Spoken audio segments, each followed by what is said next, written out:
La bouteille s'est cassée sur mon visage. J'ai senti le sang sur mon visage. Ah! Mais t'as cassé mon œil. Vivre avec un œil, franchement, c'est pas facile. Bonjour la famille, je me nomme Adjossan Achille Sévérin. Je vais vous raconter mon histoire. Je viens d'une famille pauvre, qui n'est pas aisée même. Il n'y a pas d'issue. Et c'est difficile pour travailler dans ma famille. Donc moi, j'ai décidé, comme un petit garçon courageux, j'ai décidé de me chercher. Aller faire des petits trucs, des bricoles. Et faire des trucs quoi. C'est sûr, je m'adonne à tout. Plomberie, presque tout. Voilà, tout ce qui est en bâtiment. Pour avoir au moins quelque chose à manger, pour ne pas demander aux autres. Bon, c'est toujours comme ça que je faisais. Jusqu'à ce que, bon, un matin, je me lève. Comme d'habitude, j'ai dit non, je vais travailler. Je vais, on dit ça comment, me chercher, je vais grouiller. Je suis allé grouiller, aller faire une fouille. Je me rappelle bien un truc, on dit ça comment, le coin. Hein. À Nyama Djamé. Voilà. Pas d'argent, marchait de la plaque 1 jusqu'à Nyama Djamé. Jusqu'au aller-retour, on faisait aller-retour.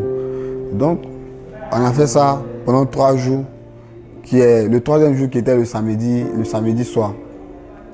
Le samedi soir, on devait normalement avoir notre argent le samedi soir. Donc, moi, je me suis levé, je suis allé voir le gars avec qui on a travaillé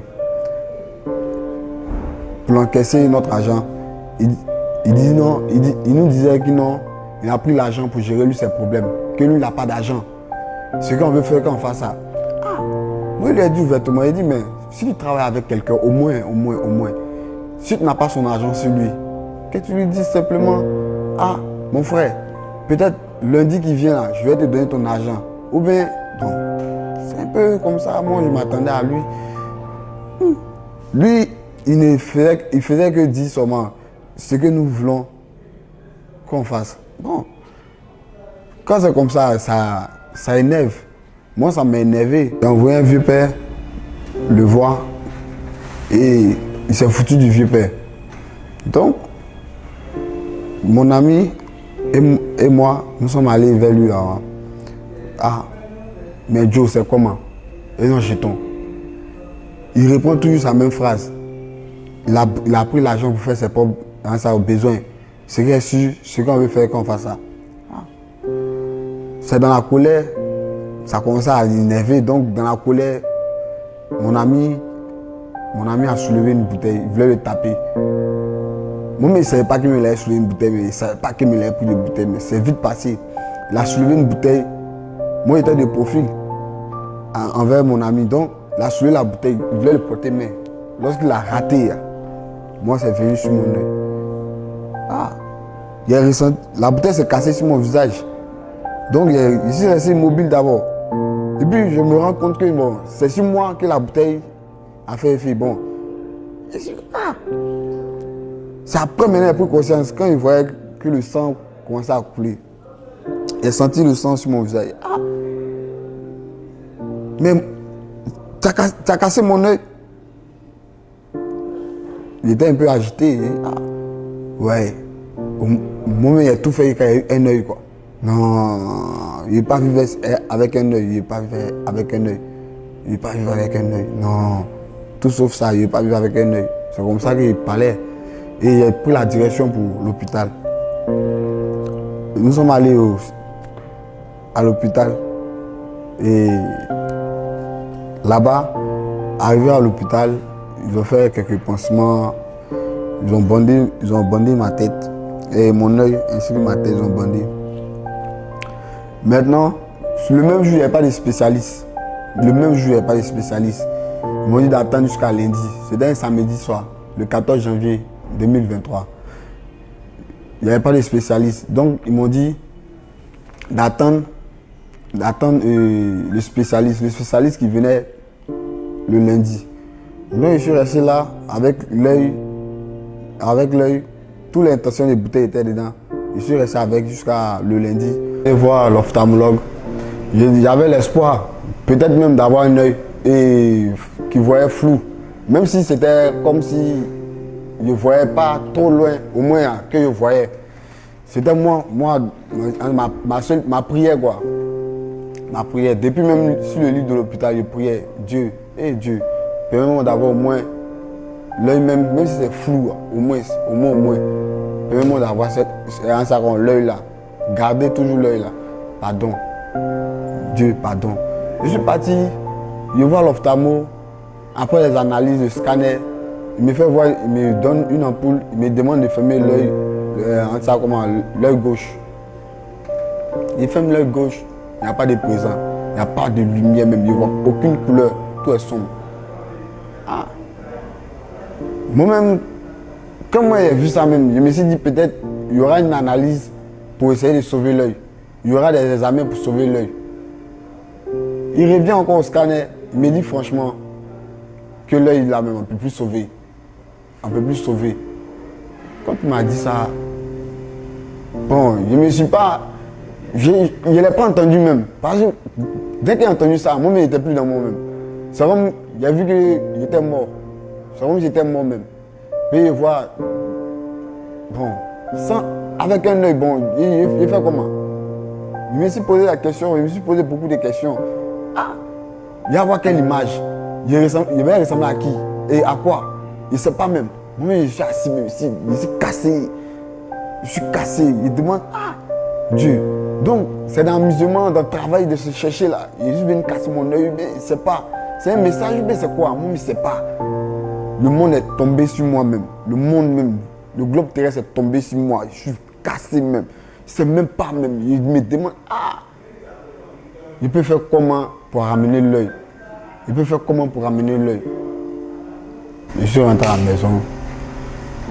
Et il y a eu beaucoup de choses qui sont passées la première semaine. Parce que d'abord même, il y avait le mal de tête, le mal dans mon cœur aussi. Ce n'était pas facile. Voilà. Moi qui étais habitué à voir avec mes deux yeux, je me retrouve avec un œil là. Donc c'était très très difficile pour moi. D'abord même, les antibiotiques, ça me soulageait presque. Voilà. Le mal m'était fort. Et après ça, bon, je buvais les antibiotiques pour essayer de calmer un peu la douleur. Sinon, ça n'allait pas totalement. Maintenant, il y a eu 2 semaines comme ça où je me permets de pouvoir sortir un peu, aller souvent à la boutique tout près de notre cour. Je vais à la boutique m'acheter des trucs un peu personnels. Je vois, il y a des gens qui me regardent, qui me fixent même, c'est comme ils n'ont jamais vu même un être comme ça même. C'est comme moi-même, je pensais qu'il y avait une autre forme, il y avait un autre corps. Peut-être qu'il était devenu comme un éléphant, je ne sais pas. Ça me regardait de partout, ça me regarde et ça m'émeut. Ça me regarde, je me sentais gêné. Et souvent, tellement ça m'énervait même. Ceux qui ont les regards fixés sur moi, moi-même, je faisais les gestes, ils demandaient, ben, il y a quoi? Mais il y a quoi? Ils disent non, il n'y a rien. J'ai dit, mais il n'y a rien, puis tu me regardes, dis comme moi-même, j'ai honte. Il y a quoi? Il dit non, il n'y a rien. C'est dans ça, je me sens beaucoup gêné en ça même. Quand on me regarde, on me fixe du regard là. Il n'y a pas dit, il ne faut pas me regarder. Mais quand tu me regardes, tu me fixes du regard, moi, ça me fait beaucoup mal même. Ça me touche. C'est comme si moi, je suis à part. Je ne suis pas un homme, je ne sais pas comment on dit ça même. Un chien, soit, comme on dit dans notre jargon, soit il y a caca sur moi, je ne sais pas si on peut dire ça. On dit, ça me fait mal. Même dans la famille, même, il y a d'autres qui viennent me demander qu'est-ce qui s'est passé. Ils n'ont pas la vraie version de l'histoire. Ils viennent, ils disent, ah, tu n'es pas allé chercher femme des gens, non? Tu vas voir, ça t'apprendra. Ils ont cassé un œil, non? Ils vont venir casser le deuxième là. Bon, moi, quand j'entends ces gens-là, moi, je suis étonné quoi. Je ne crois pas qu'il y a l'homme comme ça même. Ça me touche. Quand il me parle comme ça me touche. C'est comme si d'abord lui-même se réjouit de moi, mon malheur. D'abord, et puis c'est comme si, ouais, si lui-même il avait l'occasion, il allait le faire. S'il avait l'occasion de casser mon œil, il allait casser mon œil. Un jour comme ça, s'il avait l'occasion, il allait le faire. Et il ne voit pas quelle joie à venir se manifester, à voir quelqu'un, en voyant quelqu'un qui est en ça comment, qui est dans un malheur. Je ne sais pas quelle est cette joie-là. C'est d'être cruel, c'est méchant. Et il y a des personnes, mon entourage même, il y a d'autres même, je ne sais pas. un coup comme ça, ils m'ont vu en... Genre, je suis devenu à part pour eux, je suis devenu autre chose pour eux. C'est comme il y a une peste sur moi. Ils ne veulent plus causer avec moi. Il y a d'autres, même quand il y a la nourriture, on doit manger en groupe. Ils trouvent que non, ils sont rassasiés. Je sais, ils ne veulent pas me dire même que non, ils ne veulent pas manger avec celui-là. Mais ils ont une autre manière que non, je suis rassasié. Je ne veux pas manger, je suis rassasié, je viens de manger telle chose, je viens de mettre telle chose. Au fait, mon handicap trouve le fait de trouver des choses un peu bizarres en lui. Quand il me voit, il devient bizarre. Il devient bizarre. Vivre avec un œil, franchement, c'est pas facile. C'est pas facile.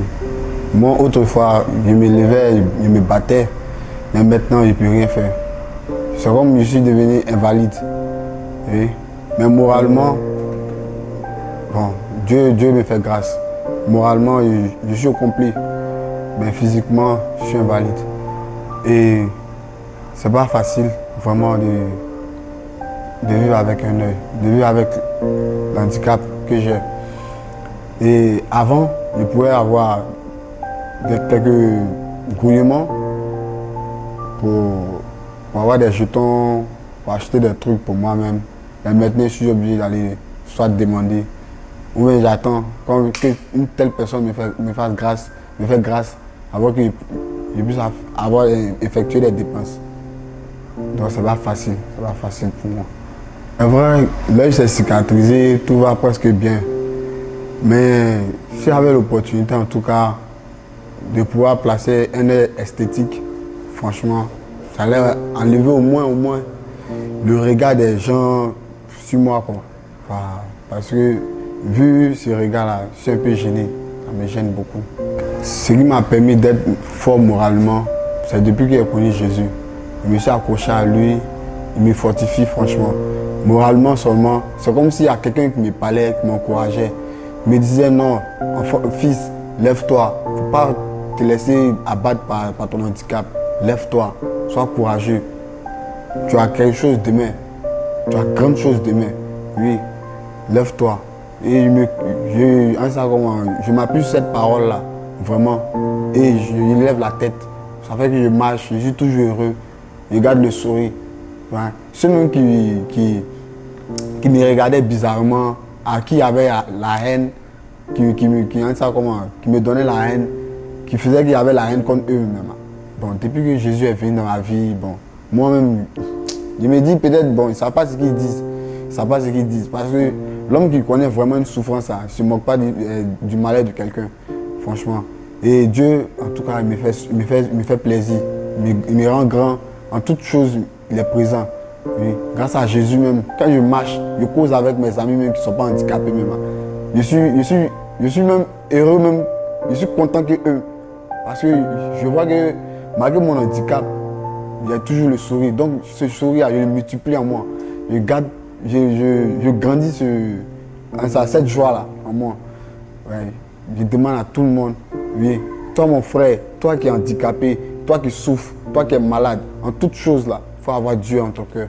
Oui, viens à Jésus, il va te sauver. Je demande pardon à tous ceux qui sont valides de respecter les handicapés. S'il vous plaît, si vous pouvez les aider, aidez-les. Car Dieu lui-même l'a dit, aime ton prochain comme toi-même. Pardonnez. Le malheur, on ne sait pas d'où ça vient. Il n'a pas décidé d'être handicapé. Si tu peux l'aider, il faut l'aider.